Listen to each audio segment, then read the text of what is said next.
Hello, and welcome to our first virtual class of the semester covering chapters 4 and 5 about sound recording and popular music. So, we're going to begin today by talking about convergence. What else have we talked about all semester so far? So, convergence in sound recording and popular music really is reflected in our new online way of accessing music. So, record sales are actually a lot lower, as in the physical records. Now, most of us stream our music from the cloud, and this has created quite a stream of new laws and regulations on music.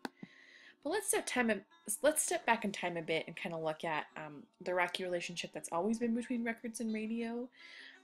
When radio first was introduced, stations just played whatever music they wanted. There was no reward given to the record labels or to artists, and so ASCAP established music rights and fees for radio by 1925. And so this kind of set the stage for content ownership and such things like that. And music labels really rose up in the early 1900s and are obviously the dominant way now that the United States and the global music scene still work, So just like pretty much every other type of media, quite a few major labels control most of the music. A lot of indie music even is controlled by large labels now, although obviously there are some good examples like Macklemore and other large artists actually who have done it on their own. So it's not impossible, but still the way that most artists have to go. So here's the US market share of the major labels in 2013. It's interesting to see that, yes, there are still 34.6 independents, but the remainder of that is Sony, Warner, and Universal. So here's how people make a profit from music. Labels obviously contract and pay up front for artists, but then they get most of the profits, and because they've upfronted money for the artists to produce their projects.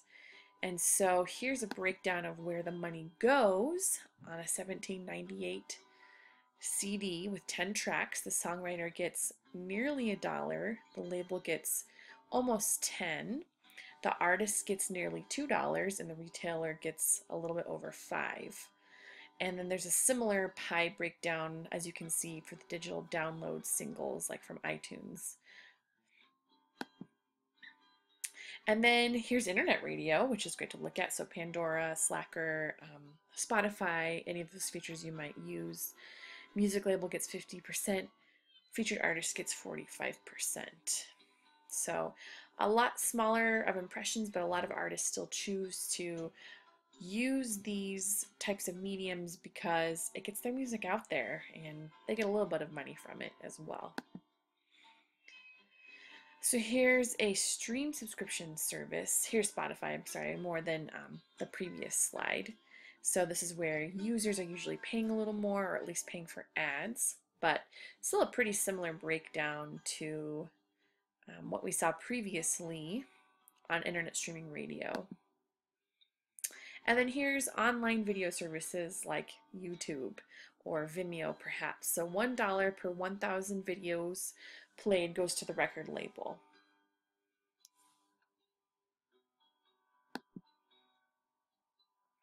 So, there is still space for alternative voices, and indie labels continue to thrive. And I think the biggest push for this alternative music scene is that cost of materials and everything needed to produce music has lowered so much.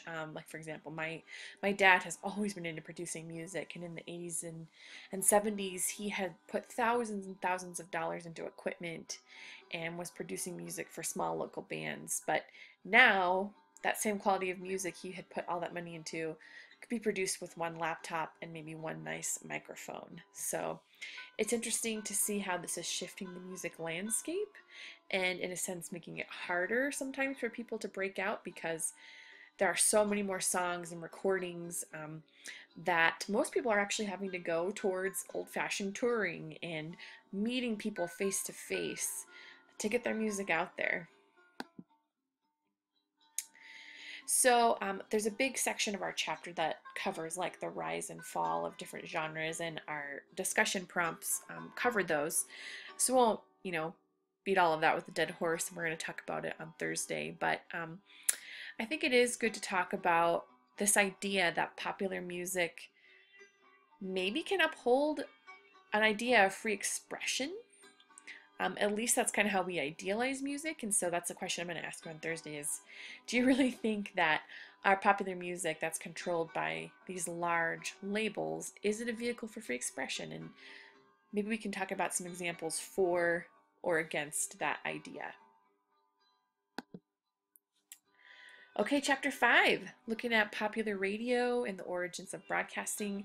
I posted a pretty great documentary on the history of radio. It's about half an hour, but I think it's totally worth it. It's better than me just kind of walking you through some slides. At least it'll give you some images and sounds to put to the history of radio.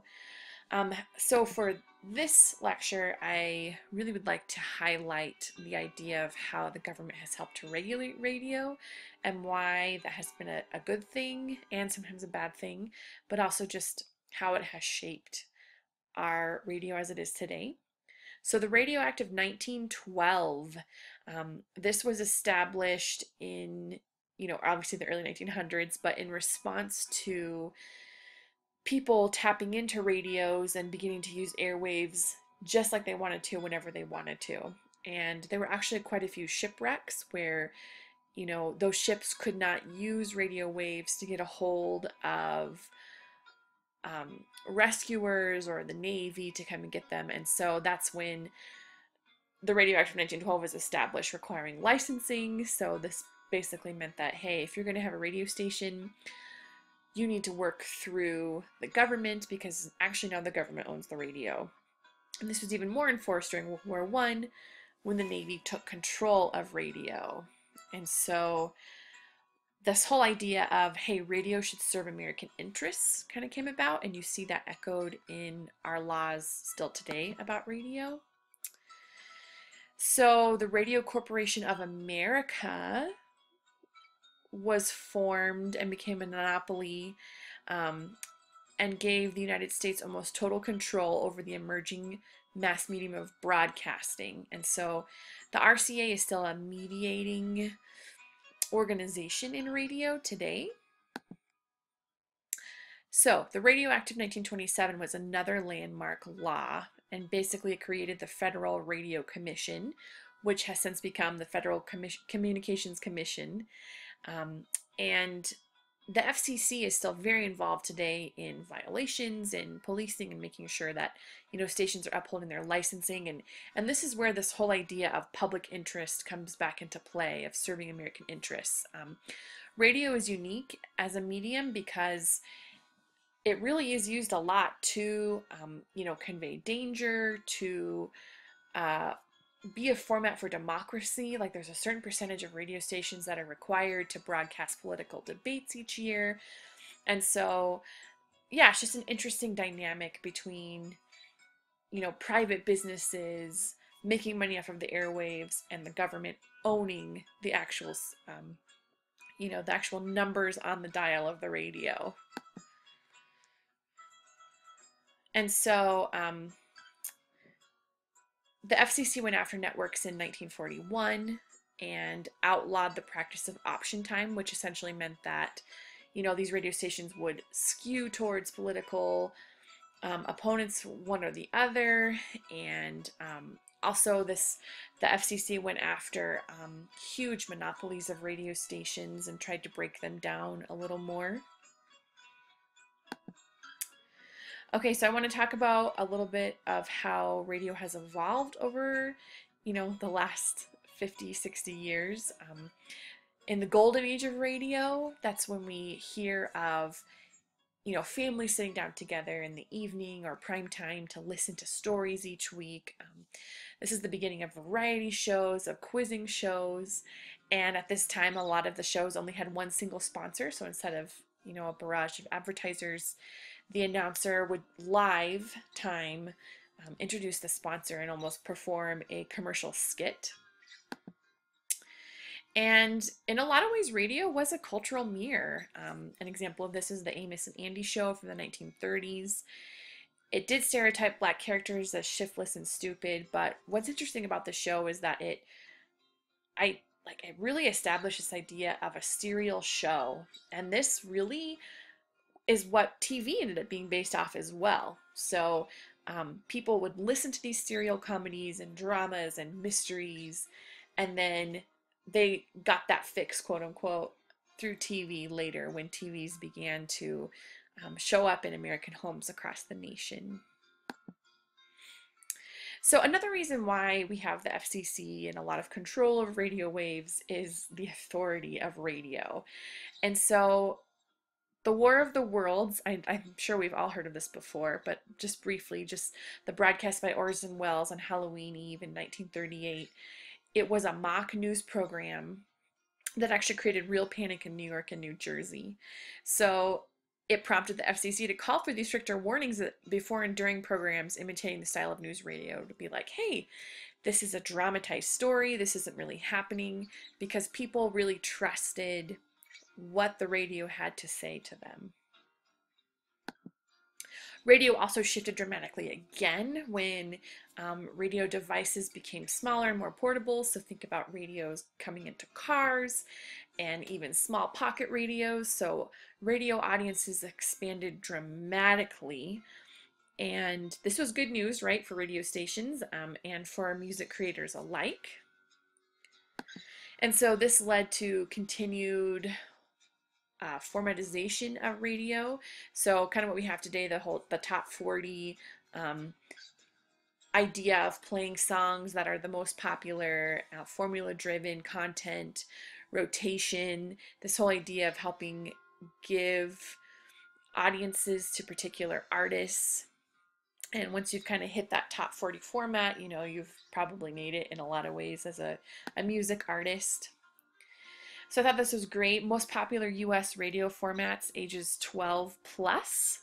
Country coming in as the biggest segment, which isn't really too much of a surprise for me. I'm from the western slope of Colorado, and that's pretty much all that everyone listens to. I personally am more of a alternative fan. You know, I'm sure we all have our favorites, but this is a great chart to look at who's listening to what. And then of course we have nonprofit radio and NPR. I also personally spend a lot of my time listening to NPR since I commute a lot. But NPR has really played a great role in our country and a long-standing role. And it's just this idea that, you know, there really should be a radio format that is for the public and created by the public with public funding in mind. So there's a question in our lecture materials for this week. Make sure to answer that one about nonprofit radio. And then obviously there's satellite radio options, HD radio, and kind of similar to like HBO when we've compared HBO to their lack of having to, you know, take out curse words and things like that. Satellite radio is pretty similar. It's a subscription service, and so they have a lot less constraints on them. And then,